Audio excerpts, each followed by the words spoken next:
You think you know what happens when a billionaire's carefully constructed empire starts crumbling? You think you've seen corporate rage before? Let me tell you something right now that's going to make your blood boil, and I guarantee by the end of this video, you're going to understand why what Triple H did to Paul Heyman wasn't just justified, it was absolutely necessary. But here's what nobody's talking about, here's what the mainstream wrestling media won't tell you because they are too afraid of the backlash. Paul Heyman, the so-called advocate, the wise man, the brilliant mind behind some of wrestling's greatest moments, he crossed a line that should never, ever be crossed. And when Triple H finally snapped, when he finally unleashed absolute hell on Paul Heyman right there on that stage in front of millions of people watching around the world, it wasn't just about business. It wasn't just about disrespect. It was about something so much deeper, so much more personal, that when you hear the full story, when you understand every single detail of what led to that moment, you're going to be asking yourself how Triple H managed to show the restraint he did for as long as he did. Because if someone did to you what Paul Heyman did to Triple H, if someone betrayed your trust, manipulated your family, and then had the audacity to smile in your face while doing it, you wouldn't have waited as long as the game did to deliver justice. Now before we dive into this absolute chaos, before I break down every single moment of this confrontation that had the entire wrestling world on fire, I need you to do something for me. I need you to hit that subscribe button because this channel is the only place where you're going to get the unfiltered truth about what really happens behind the curtain in professional wrestling.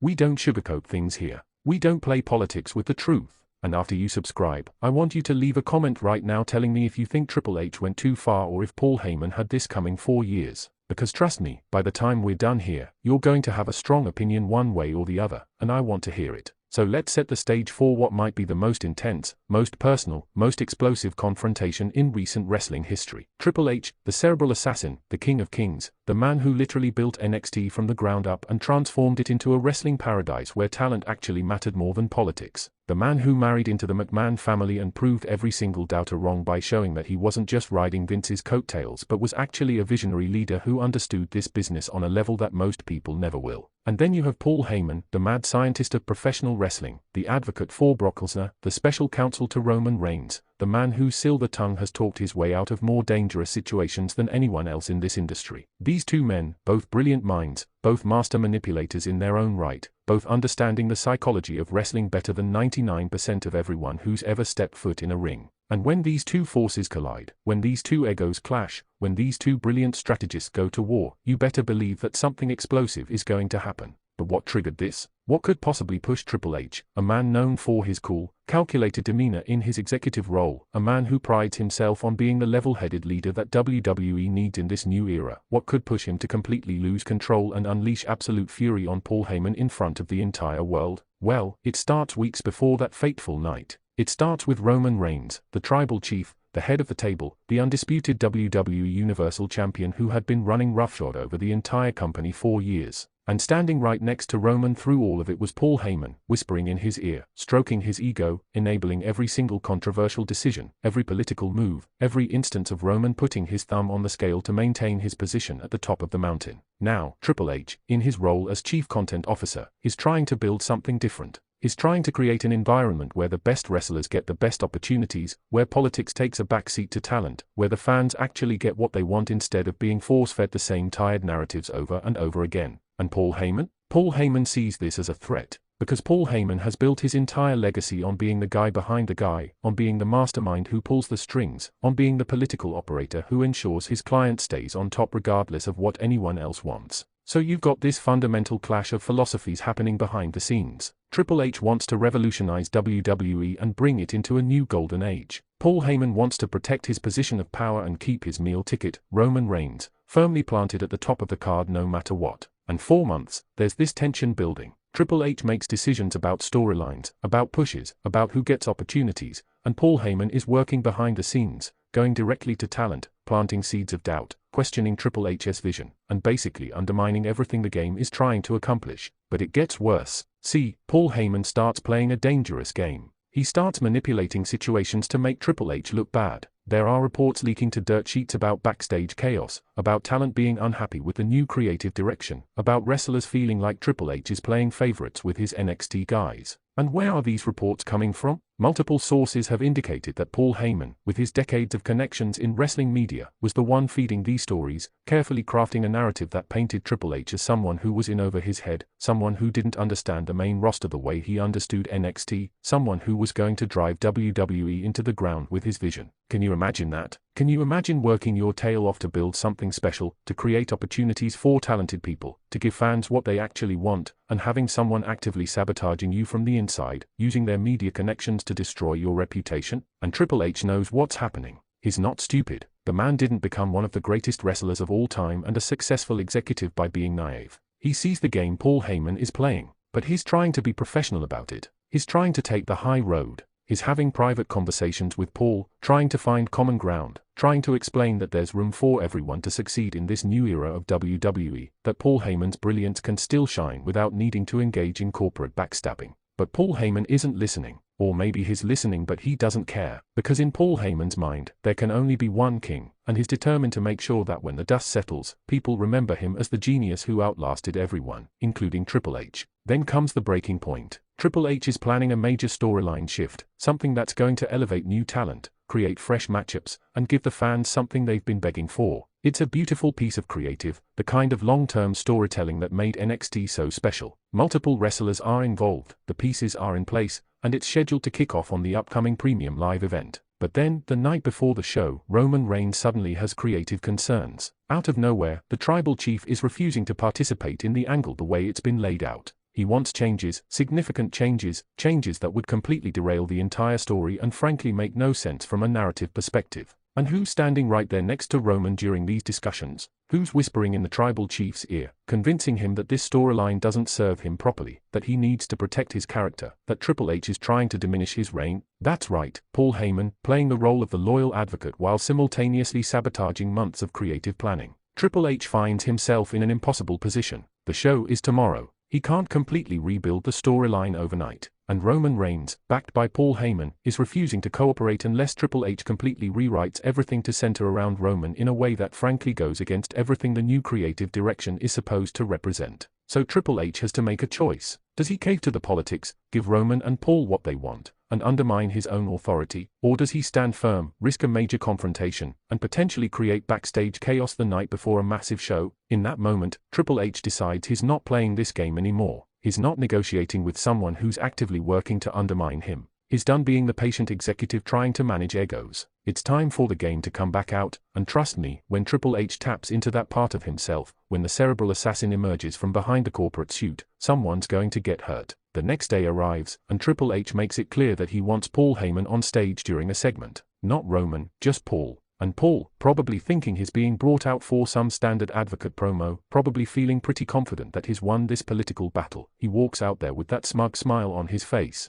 The same smile that's gotten under the skin of so many people over the years. That smile that says I'm the smartest guy in the room and I know it. That smile that's about to get wiped off his face in the most brutal way possible. Triple H is already on stage, and you can see it in his eyes. This isn't Chief Content Officer Paul Levesque standing there. This is the game, Triple H, the man who main event WrestleMania multiple times, the man who went to war with The Undertaker, the man who survived the Attitude Era and came out on top. And he's looking at Paul Heyman like a predator looks at prey. Paul walks up with his microphone, probably ready to launch into some eloquent speech about Roman Reigns and the tribal chief's dominance, but Triple H cuts him off immediately. And the way he does it, the tone in his voice, the intensity in his delivery, you can feel the entire arena tense up. Triple H starts laying out everything, every backstabbing move, every leaked story, every manipulation, every time Paul Heyman undermined a business for his own personal gain. And he's not doing it in some vague corporate speak way. He's calling out specific instances, specific conversations, specific moments where Paul Heyman put himself above the company. The crowd is absolutely stunned because this level of shoot promo, this level of real anger, this is not what anyone expected to see.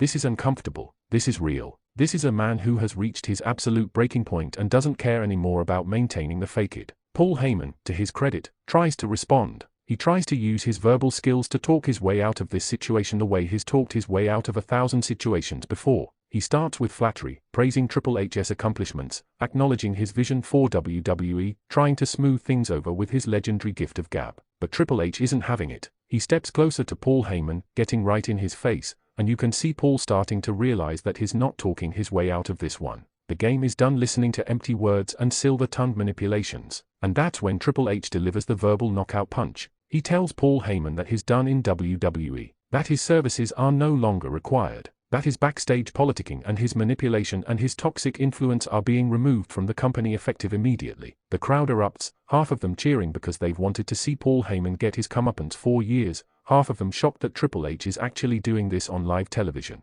But Paul Heyman is not going quietly. You don't spend decades in this business, you don't survive as long as Paul has survived, without having some fight in you. So Paul starts firing back, questioning Triple H's authority, bringing up Vince McMahon's legacy, suggesting that Triple H is destroying everything Vince built, playing on every insecurity and every criticism that Triple H has faced since taking over creative control of WWE. And you can see Triple H's jaw clenching, you can see his hands forming fists, you can see that he's about 2 seconds away from doing something that's going to cross a line that can't be uncrossed. The tension in that arena is so thick you could cut it with a knife. Security is starting to move toward the stage because they can sense where this is heading. Producers backstage are probably freaking out because this has gone completely off script and nobody knows how it's going to end. Paul makes one final mistake. In his desperation, in his anger at being publicly humiliated and fired, he brings up Triple H's family. He makes a comment about Stephanie McMahon, about Triple H only being in his position because of who he married, about how Triple H will never truly be a McMahon no matter how much power he accumulates. And that's it. That's the line that should never be crossed. You can attack Triple H's creative vision. You can question his business decisions. You can even go after his legacy as a wrestler. But when you bring his family into it, when you disrespect his wife, when you suggest that he hasn't earned everything he's accomplished, you've just signed your own death warrant. Triple H doesn't even respond with words. He just takes 2 steps forward and delivers a picture-perfect spinebuster to Paul Heyman right there on the stage. The crowd absolutely loses their minds. Paul Heyman is laid out, looking up at the lights, probably wondering how he miscalculated so badly. And Triple H is standing over him, and you can see years of frustration, years of dealing with backstage politics, years of dealing with people trying to undermine him, all of it coming out in that one moment. But here's where it gets really interesting. Here's where you see the brilliance of Triple H even in his rage. He doesn't continue the assault. He doesn't start stomping away at Paul Heyman like some out-of-control maniac. That one spinebuster was enough to make his point. That one move was enough to remind everyone in that arena and everyone watching at home that underneath the suit, underneath the corporate title, is still the game, and the game doesn't lose to manipulative schemers like Paul Heyman. Triple H stands there, looking down at Paul, and he delivers one final line that will be replayed on highlight reels for years to come. He tells Paul that in this business, you can be the advocate, you can be the wise man, you can be the special counsel, but at the end of the day, you better respect the people who built this company with their blood, sweat and tears, or you'll find yourself flat on your back staring at the lights wondering where it all went wrong. The aftermath of this segment was absolutely nuclear. Social media exploded. Wrestling forums crashed from the traffic of people trying to discuss what they just witnessed. Mainstream sports media picked up the story because this wasn't some worked angle that everyone could see coming from a mile away. This felt real. This had the energy of legitimate corporate warfare playing out on live television. And the debate that followed, oh man, the debate was intense. Half of wrestling fans were praising Triple H for finally standing up to Paul Heyman's toxic backstage behavior, for refusing to let politics and manipulation dictate creative decisions, for showing that in this new era of WWE, that kind of behavior wouldn't be tolerated anymore. These fans saw Triple H as a hero, as someone willing to put his reputation on the line to clean up the culture of WWE and create an environment where talent and creativity actually mattered more than backstage maneuvering. But the other half of wrestling fans had a completely different take. They argued that Triple H went way too far, that physically attacking Paul Heyman on live television was unprofessional regardless of what Paul had done behind the scenes, that as an executive and leader of the company, Triple H should have handled this through proper corporate channels instead of resorting to violence. They pointed out that Paul Heyman, for all his faults, never physically attacked anyone, and that Triple H using his size and wrestling ability to settle a corporate dispute sets a dangerous precedent. Some even suggested that Triple H's actions revealed his true colors, that he's still the ego-driven politician from the Evolution days who will destroy anyone who threatens his position of power. The debate raged for weeks, with both sides making compelling arguments, with neither side willing to concede any ground. From a business perspective, the segment was simultaneously a huge success and a potential disaster. The ratings for that episode were through the roof. Social media engagement was at levels WWE hadn't seen in years. The clip of Triple H hitting the spinebuster on Paul Heyman was shared millions of times across every platform. From a pure attention and viewership standpoint, it was exactly what WWE needed in an era where getting people to actually tune in and care about what happens is increasingly difficult. But there were also serious concerns about the message this sent, about whether sponsors and business partners would be comfortable with an executive of the company physically attacking an employee on television, about whether this opened WWE up to legal liability, about whether this crossed the line between sports entertainment and something darker and more problematic. Behind the scenes, the situation was equally complicated. Reports emerged that Triple H's actions had split the locker room down the middle. Some wrestlers were thrilled to see Paul Heyman taken down a peg, as they'd had their own negative experiences with his backstage maneuvering over the years. These wrestlers felt like Triple H had stood up for all of them, had shown that the days of people like Paul Heyman wielding disproportionate influence through manipulation were over. But other wrestlers were concerned about what this meant for them. If Triple H was willing to physically attack someone who disagreed with him, even someone as problematic as Paul Heyman, what did that mean for their own job security? What did that mean for their ability to advocate for themselves or push back on creative decisions they didn't agree with? The locker room, which Triple H had worked so hard to unite under his new vision for WWE, was suddenly divided again. And then there's Roman Reigns to consider. The tribal chief had lost his advocate, his wise man, his special counsel. The man who had been by his side through his entire dominant championship run was suddenly gone, removed from the company by Triple H in the most dramatic way possible. How would Roman respond? Would he side with Triple H and distance himself from Paul Heyman's toxic influence? Or would he stand by Paul and create an even bigger conflict with WWE management? The wrestling world held its breath waiting to see what Roman would do, because his response would determine whether this situation could be contained or whether it would explode into something even bigger and more destructive. Roman's decision could either validate everything Triple H did or make him look like a tyrant who attacked someone for simply being effective at their job. What made this entire situation even more complex was the historical relationship between these three men.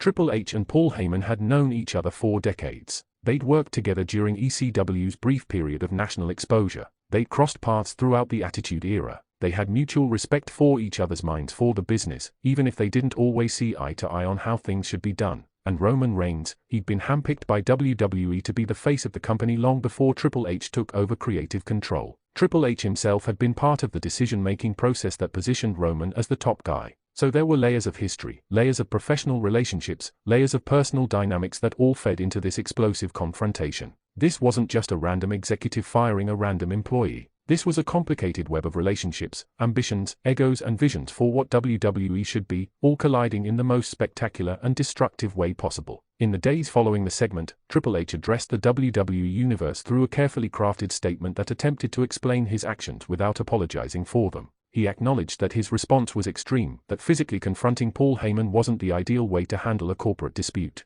But he also stood firm on the underlying message. He stated that WWE under his leadership would not tolerate backstage manipulation, that people who worked against the company's best interests for their own personal gain would be held accountable, and that while he regretted the manner in which the situation escalated, he didn't regret removing what he characterized as a toxic influence from the company. The statement was vintage Triple H, acknowledging the controversy while simultaneously defending his position and refusing to show weakness or second-guess his decision. Paul Heyman, for his part, remained silent for over a week before finally breaking that silence in an interview with a major wrestling media outlet. And when Paul spoke, he did what Paul does best. He spun the narrative. He positioned himself as the victim of a vindictive executive who couldn't handle being outsmarted, who couldn't compete with Paul on an intellectual level, so he resorted to physical violence. Paul painted a picture of Triple H as an insecure leader who talks about wanting to change WWE's culture but reverts to the same old politics and power plays when someone challenges his authority. He questioned whether WWE was really entering a new era or whether it was just the same old game with a different person in charge. And you have to hand it to Paul Heyman, even in defeat, even after being publicly humiliated and fired, he managed to get people talking, to create doubt about Triple H's narrative, to ensure that the conversation about who was really in the wrong continued to rage among fans. The reality is that both men were right and both men were wrong, which is what makes this situation so fascinating and so maddening at the same time. Paul Heyman absolutely was engaging in backstage politics and manipulation. Multiple independent sources confirmed that he was working to undermine Triple H's creative direction, that he was planting stories in the media, that he was using his influence with Roman Reigns to create obstacles for Triple H's vision. All of that is documented and confirmed. Paul was absolutely playing a dirty game, and from that perspective, Triple H had every right to remove him from his position. But the way Triple H did it, the public humiliation, the physical confrontation, the turning of a corporate decision into a violent spectacle, that crossed lines that probably shouldn't be crossed. As an executive, as a leader, Triple H had other options available to him. He could have fired Paul quietly. He could have worked through proper corporate channels. He chose the dramatic, violent, public route, and while it made for incredible television, it raised legitimate questions about his judgment and temperament as a leader. So where does this leave us? Where does WWE go from here? As of this moment, Paul Heyman is no longer with WWE, though knowing Paul's history in this business, I wouldn't bet against him finding his way back eventually. Triple H has reasserted his authority in the most definitive way possible, sending a message to everyone in the company that is not to be trifled with, that he won't tolerate being undermined. Roman Reigns is navigating a new reality without his advocate by his side, and the WWE locker room is trying to figure out exactly what kind of leader they have in Triple H, whether he's the visionary who will lead them into a new golden age or whether he's just another power-hungry executive who will crush anyone who gets in his way. The truth, as it usually is, probably lies somewhere in the middle. Triple H is both a visionary leader who genuinely wants to improve WWE and create better opportunities for talent, and he's also a man with a massive ego who doesn't handle challenges to his authority particularly well. Paul Heyman is both a brilliant creative mind who has contributed enormously to wrestling history, and he's also a manipulative political operator who puts his own interests above everything else. These contradictions can coexist. People are complicated. Situations are messy, and what we witnessed on that stage wasn't a simple story of good versus evil. It was a collision of complicated people with complicated motivations in a complicated business, and the explosion that resulted was always going to be messy and controversial. What I can tell you is this: that moment when Triple H finally unleashed hell on Paul Heyman, when he crossed that line from executive to wrestler, when he let his anger override his professionalism, that moment revealed something important about the current state of WWE. It revealed that despite all the talk about new eras and fresh starts, some things never change in wrestling. Egos will always clash. Power struggles will always happen, and when you put alpha personalities in high-stakes situations where millions of dollars and legacy-defining accomplishments are on the line, eventually someone's going to snap. Triple H snapped, and whether you think he was justified or whether you think he went too far, you can't deny that it was one of the most intense, most talked about, most controversial moments in recent wrestling history. Now I want to hear from you, because this is exactly the kind of situation where reasonable people can disagree. Do you think Triple H was right to confront Paul Heyman the way he did? Was Paul Heyman's backstage manipulation serious enough to justify that level of public humiliation and physical confrontation? Or do you think Triple H proved that he's no better than the political wrestlers of the past, using his position of power to crush someone who dared to challenge him? Drop your thoughts in the comments right now. Let's get a real discussion going about this, because this is the kind of thing that makes wrestling so fascinating. It's not just about the matches. It's about the personalities, the politics, the power struggles, all of it playing out in front of our eyes. And make sure you're subscribed because we're going to continue following this story as it develops, and trust me, with Triple H and Paul Heyman involved, this story is far from over. Thanks for watching, and I'll see you in the next one.